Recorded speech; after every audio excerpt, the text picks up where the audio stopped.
नमस्कार, जय हिंद साथियों। एक बार फिर से स्वागत है आपका मेरे YouTube चैनल स्टडी विद सागर में। आशा करता हूँ आप सभी लोग अच्छे होंगे और आपकी तैयारी अच्छी चल रही होगी। देखिए, आप सभी के लिए एक बहुत अच्छी खबर है, क्योंकि देखिए उत्तराखंड लोक सेवा आयोग द्वारा एक विज्ञप्ति जारी की गई है। अभी ये विज्ञप्ति देखिए, जो नोटिफिकेशन है, अभी शॉर्ट नोटिफिकेशन उत्तराखंड लोक सेवा आयोग द्वारा जारी किया गया है। तो 15 जुलाई का ये नोटिफिकेशन है आपका। अब ये आपका संबंधित है अपर निजी सचिव की वैकेंसी से, यानी कि एपीएस की वैकेंसी से। इसका बच्चे बहुत टाइम से इंतजार कर रहे थे। तो देखिए, टोटल 99 पदों पे ये विज्ञप्ति जारी होने जा रही है। कब जारी होगी? 18 जुलाई 2024 को इसकी जो डिटेल नोटिफिकेशन होगा वह जारी हो जाएगा। तो हम लोग इस वीडियो में बात करेंगे कि देखिए कौन कौन बच्चे इसमें आवेदन कर सकते हैं, क्या एलिजिबिलिटी क्राइटेरिया रहेगा, एग्जाम पैटर्न क्या रहेगा। साथ में हम बात करेंगे कि एपीएस की जॉब प्रोफाइल क्या है, कि एपीएस का कार्य क्या होता है। आपको पता होना चाहिए कि एपीएस का कार्य क्या होता है। तो देखिए, अपर निजी सचिव की ये वैकेंसी है, समूह गौ के अंतर्गत आती है। और सबसे बड़ी बात यह है कि इसका जो ग्रेड पे है, सबसे बड़ा जो ग्रेड पे है इसका 4800 ग्रेड पे की वैकेंसी है। तो इसमें इनिशियल सैलरी है आपको लगभग आपको 75 to 80,000 आपको इसमें सैलरी मिल जाएगी। तो बहुत अच्छी वैकेंसी है। मैं कहूंगा आपकी समीक्षा अधिकारी और जो सहायक समीक्षा अधिकारी होती है उससे भी अच्छी ये वैकेंसी है। तो 99 पदों और पदों की संख्या भी अच्छी खासी है। 99 पदों पे ये वैकेंसी विज्ञप्ति जारी की जाएगी। तो देखिए, 18 जुलाई का इसका नोटिफिकेशन आ जाएगा। 7 अगस्त तक आप आवेदन कर सकते हैं।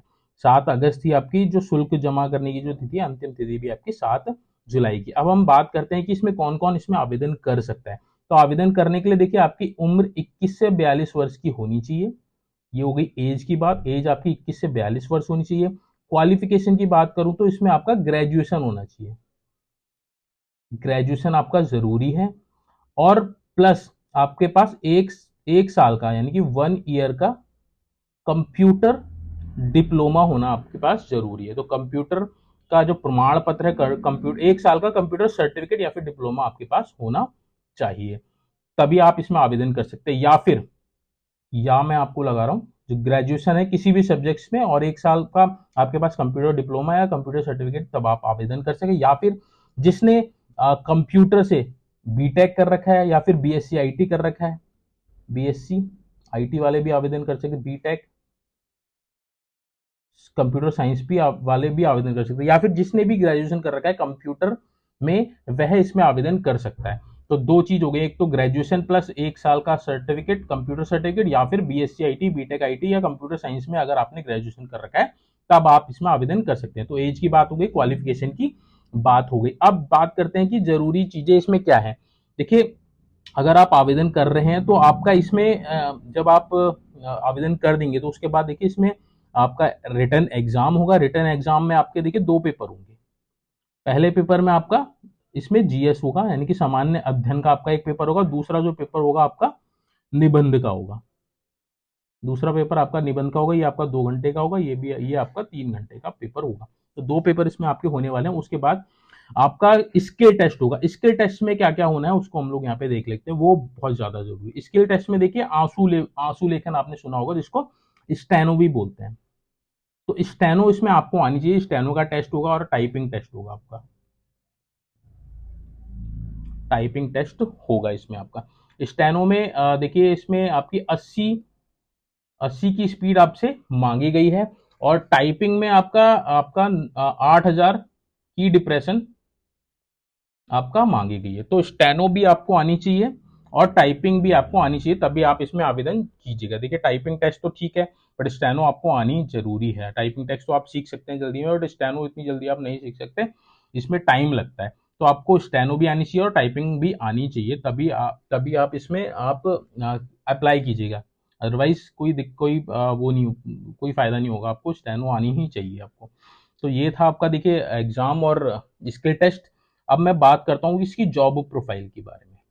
जॉब प्रोफाइल की अगर हम बात करें, बाकी देखिए ये सब अभी मैंने बेसिक्स में आपको बता दिया। जब डिटेल नोटिफिकेशन आएगा इसका, और चीजें आपको क्लियर करके बता दी जाएंगी। जॉब प्रोफाइल अब मैं थोड़ा मोटा मोटा आपको बता देता हूँ। तो देखिए, एपीएस क्या होता है। एपीएस अपर निजी सचिव होता है। जैसे कि आपने देखा होगा कि ये जो वैकेंसी है आपकी उसमें है दो डिपार्टमेंट्स में एपीएस की। एक तो आपकी सचिवालय में है, दूसरा आपका किस में आएगी, दूसरा आपका उत्तराखंड लोक सेवा आयोग, इसमें वैकेंसी ज्यादा है सचिवालय में। उत्तराखंड लोक सेवा आयोग में 4-5 वैकेंसी हैं। तो जब डिटेल नोटिफिकेशन आएगा उसमें आपको क्लियर हो जाएगा। तो 2 जगह आपकी पोस्टिंग होगी, सचिवालय में और उत्तराखंड लोक सेवा। सबसे बड़ी बात कि स्थायी आपकी पोस्टिंग हो जाएगी, आपका कहीं ट्रांसफर नहीं होगा जब तक आप एपीएस में रहेंगे। तो एपीएस की जॉब प्रोफाइल के बारे में बता दूं। देखिए सचिवालय में क्या होता है कि अलग अलग वो होते हैं, मंत्रालय होते हैं और विभाग होते हैं, अनुभाग होते हैं, मंत्रालय होते हैं। तो मंत्रालय में जैसे कि कोई मंत्रालय है तो उसका जो हेड होगा वो कौन होगा, मंत्री होगा। और उसके जो कार्य, जो भी ऑफिस के जो कार्य होंगे उसका जो हेड होगा वो कौन होगा, एक हर एक विभाग का, हर एक मंत्रालय का एक क्या होता है, प्रमुख सचिव होता है। प्रमुख सचिव होता है। तो प्रमुख सचिव एक वरिष्ठ आईएएस अधिकारी होता है। जो प्रमुख सचिव होता है एक वरिष्ठ आईएएस अधिकारी होता है। ठीक है। अब अपर निजी सचिव का क्या कार्य होगा, वह उस जिस भी अनुभाग में होगा, जिस भी मंत्रालय में वो उसकी पोस्टिंग होगी, उसके जितने भी शासकीय कार्य होते हैं, शासन के जो कार्य होते हैं, वह एपीएस द्वारा ही उनको डील किया जाएगा। जैसे कि अगर किसी व्यक्ति को वरिष्ठ आईएएस अधिकारी जो उस विभाग का प्रमुख सचिव है, उससे अगर उसको मीटिंग करनी है तो वो एपीएस के पास ही जाएगा, एपीएस ही उसको अपॉइंटमेंट देगा। और अगर इस विभाग से कोई भी पत्र जारी किए जाते हैं तो एपीएस की जिम्मेदारी होगी कि वह पत्र जारी करके जितने भी अन्य विभाग होंगे उसको सूचना प्रदान करेगा। तो एक तरह से ये विभाग और अन्य विभागों के बीच एक तरह से सेतु का कार्य करेगा या फिर समन्वय स्थापित करने का कार्य करेगा। बाकी जितने भी लेखा जोखा, जैसे प्रमुख सचिव के जितने भी आपके विजिट होंगे या फिर कहीं बाहर के जो दौरे होंगे या निरीक्षण होगा या उनकी कहीं विजिट होगी, तो उसके जितने भी जो भी कार्यव्रत वगैरह होंगे, अपॉइंटमेंट्स हो गया, शेड्यूल हो गया, वो सारे कार्य किसको करने होंगे, एपीएस को करने होंगे। और जब आपका इसका जो निजी सचिव होता है, डिपार्टमेंट का जो निजी सचिव होगा, उसकी अनुपस्थिति में अगर वो कहीं छुट्टी गया है, कहीं गया है, तो उसके जितने भी कार्य होंगे वो एपीएस को ही करने पड़ेंगे। तो एक तरह से समन्वय स्थापित करना है, मीटिंग्स को अरेंज करना है। जो भी विभाग द्वारा कोई बैठक करवाई जाती है तो उस बैठक के संबंध में अन्य विभागों से कोऑर्डिनेट करना है, पत्राचार करना है। उस बैठक का जो भी कार्यव्रत होगा, जो भी उसमें डिस्कशन हुए, दिशा निर्देश हुए, उनको नोट करेगा और उसके संबंध में सर्कुलर जारी करने का कार्य कौन करेगा, एपीएस करेगा।